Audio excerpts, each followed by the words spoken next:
Now the bacteriophages are those viruses which are causing the disease inside the bacteria.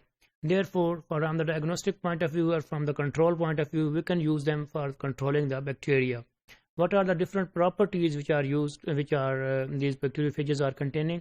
However, there are also some viruses which are also causing the disease or which are also going to replicate, just like the satellites and the virions, which are also present inside some viruses, and we will study them later. First of all, the bacteriophage. The bacteriophage is also known as only the phage. They are causing the disease, they are infecting the bacteria, and they are replicating inside the cell of the bacteria and are key.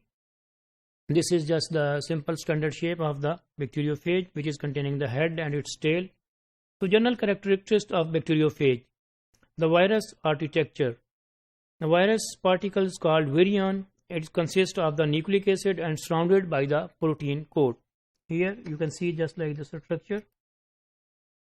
This is the virion. Virion consists of the nucleic acid which is present inside. Here in the red color you can see the nucleic acid, and it is surrounded by the protein coat which is also called as capsid, and this is the helical infrastructure. However, here you can see the same thing. This is the nucleic acid and this is the protein coat, but however the structure is different, and this is the structure for the same thing and it can be seen under the electron microscopy. This is for this helical structure and this is for this rod shaped virus. And here you can see the whole virus, the T-phage, T4 phage, and its shapes may be isometric, you can see helical, or the complex structure. Maybe complex, maybe it contains all the structures inside it. These are the tail fibers here, and it is the head, this is the collar, and this is the body.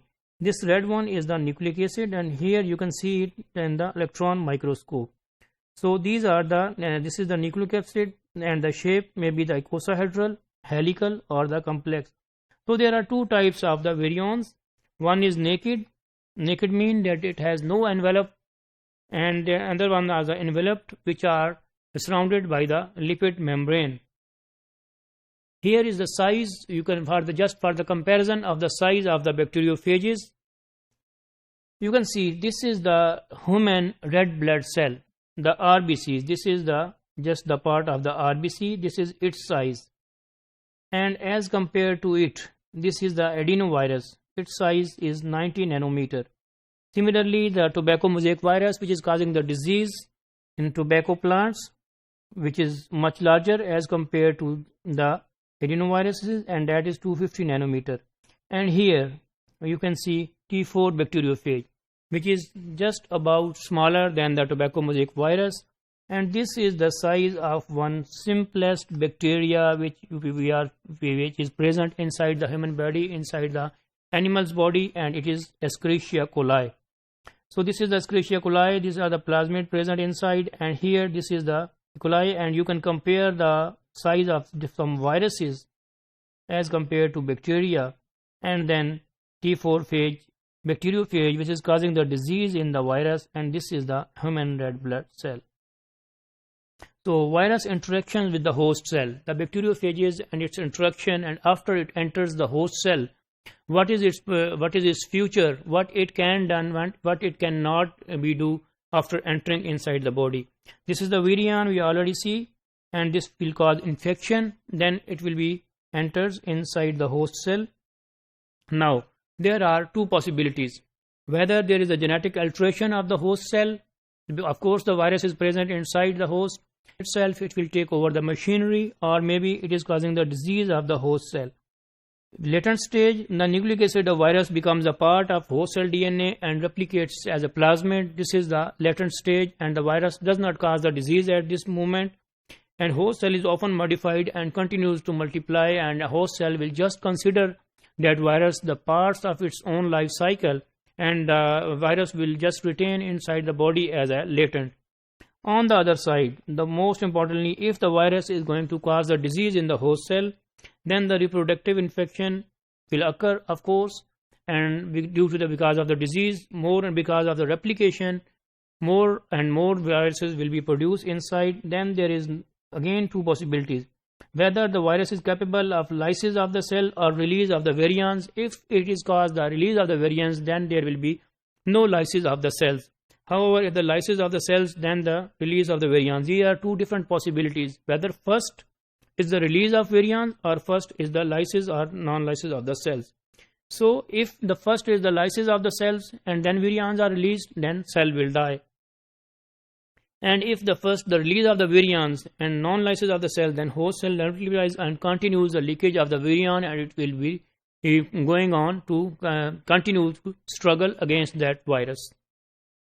It is the lytic cycle of some of the bacteriophages. Just taking the example of the bacteriophages, we can again see it in a little bit detail.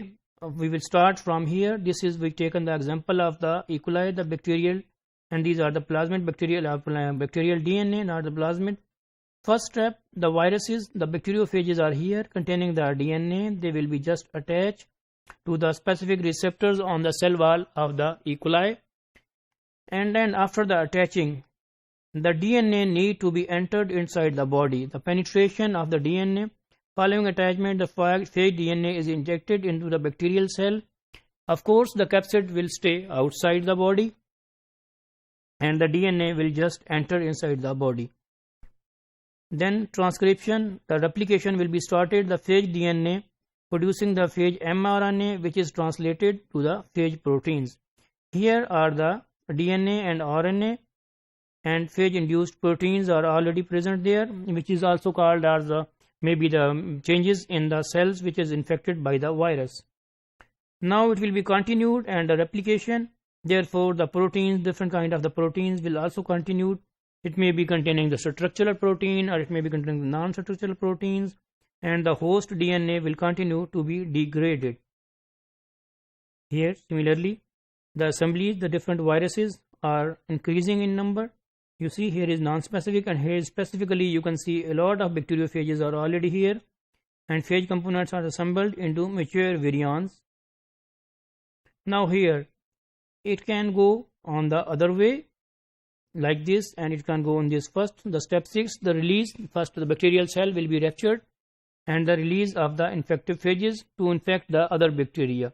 However, on the other way, the head of the empty, the DNA is inside the head, and it will be cause the disease, and it will cause the bacteriophages to make it complete bacteriophages. The empty heads of the DNAs are already outside, so it will come out. The nucleic acid will become outside, and outside it will be just enter inside the head to make it just a different kind of the structures of the bacteriophages.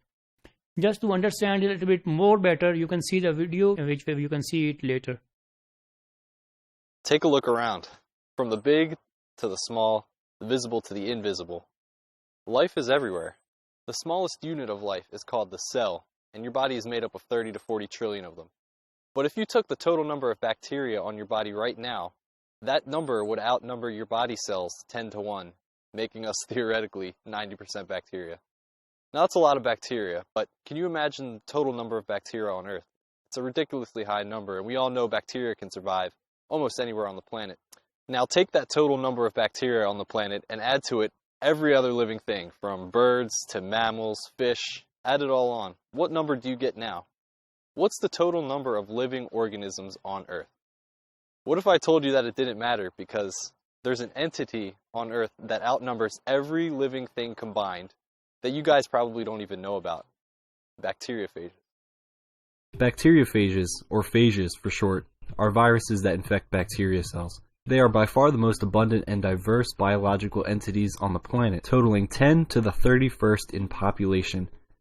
To put that in perspective, there are 1 billion times more bacteriophages on Earth than stars in the observable universe. There are 10 billion times more phages than every grain of sand added up on Earth. Lastly, if you added the net worth of Bill Gates, Mark Zuckerberg, and Warren Buffett together and multiplied that number by 1 trillion, you'd still have 100 million times less money than the total number of bacteriophages on the planet.